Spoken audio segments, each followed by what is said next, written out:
Alright, now we have our image up and running here. Let's add a little bit of color to it and give our text just a little bit more pop.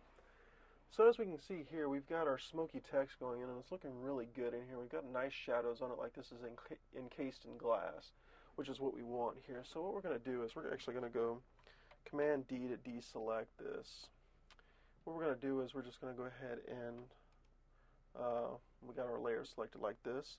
So what we're going to do is we're just going to hit let's hit Command U and bring up our hue saturation.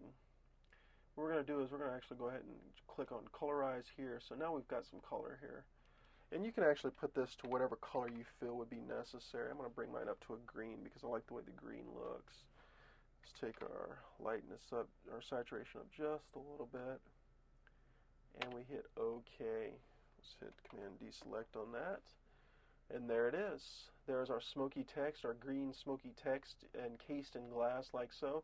And of course, if you wish, you can come out here and add an outline to this, a little background bit, whatever, your imagination comes up with. But this is how you do the initial part. So, you know what? Play around with it, have fun, and definitely enjoy.